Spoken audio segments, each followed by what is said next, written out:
Okay, so in this one, we want to talk about extending the story of Fourier series, which currently, if you're following along, applies to 2 pi periodic functions. We just want to extend that to arbitrary periodic functions. In other words, we want to extend it to 2L periodic functions where L is some real number, okay? So that we can capture all periodic phenomenon and not have to lock into this silly number pi, all right? Yeah, so let's think about the Fourier series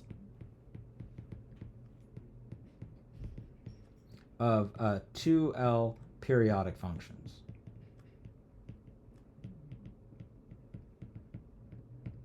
So here's what I want to say. Let's say that we begin with a 2L periodic function. Let's call that function f of t. So this is a 2L periodic function. And what that means is that when we add 2L to t, we get the same thing out when we shove either t or 2L or t plus 2L into f, okay? We get the same value out. Okay, now what I'm going to do is a simple, because you see, the difference between a 2L periodic function and a 2 pi periodic function is very superficial, right? All I need to do is really change maybe how we reckon time, like the unit of time that we're kind of using. Instead of using seconds, I might use minutes or hours or something like that. And in so doing, I could represent f of t not as a 2L periodic function, but as an honest to goodness 2 pi periodic function. I can then write out the Fourier series in that world and then resubstitute in terms of my original variable. So I'm going to do a little change of variable.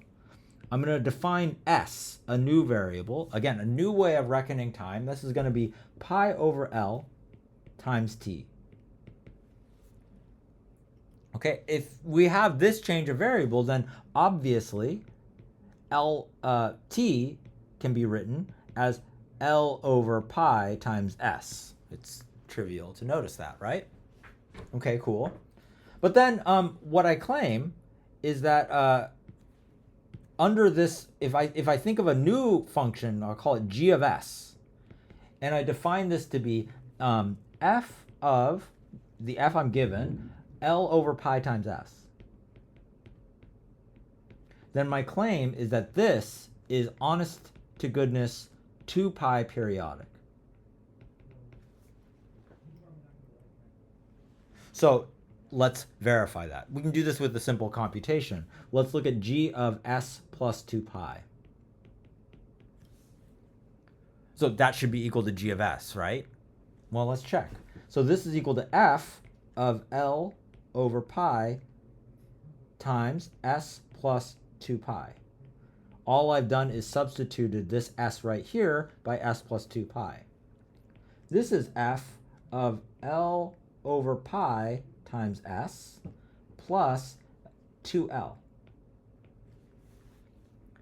But L over pi times s is exactly t. So this is the same thing as f of t plus 2L. But f is a 2L periodic function. So f of t plus 2L is f of t.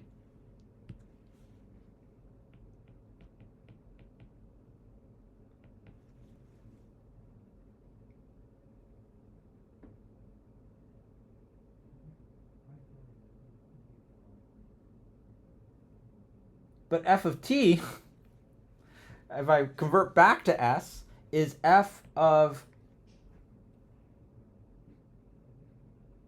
L over pi times s, which is g of s. I think I did that right. Okay? Everything in green here should follow from the equalities that I've got above. Okay. Now, given that that's the case, what I can do is express g of s as a Fourier series in terms of everything that we've got. So we can then express g of s in the standard way. The Fourier series of g of s then becomes g of s is equal to a naught over 2 plus the sum from n equals 1 to infinity of a sub n cosine n t plus b sub n sine, and I shouldn't write t, my bad. I should write s right now, sine of ns. Okay. But now what we can do is reconvert all of the s's into pi over L times t. So g of pi over L times t is equal to a naught over 2 plus the sum from n equals 1 to infinity of a sub n times cosine of n pi over L times t plus b sub n times sine of n pi over L times t. Let me write that better.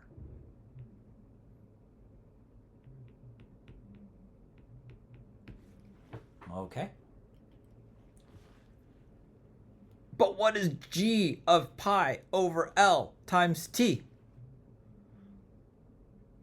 G of pi over L times t is exactly f of t.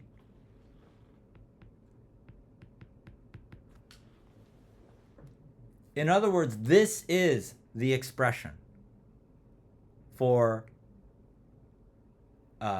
this is the expression for the Fourier series of f.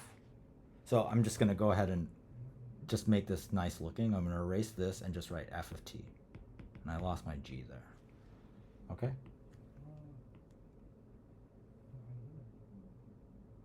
That's the Fourier series there. All right? And now what we want is formulas for the coefficients. This is not hard. A sub n, or a sub 0, let's start with that one, is equal to 1 over L times the integral from negative L to L of f of t dt. It's the average value, or half the average value, of a naught, or sorry, f of t on the interval from negative L to L. It's half of it. A sub n, where should I write it? Right here. A sub n is equal to 1 over L times the integral from negative L to L of f of t cosine n pi over L times t, dt. Okay. And finally, b sub n is equal to 1 over L times the integral from negative L to L of f of t sine n pi over L times t dt. All these formulas are generalizations of the story that we told for 2 pi periodic functions. Okay? All right. In the next one, let's compute a Fourier series for a triangle wave. Okay? That's what we're going to do next.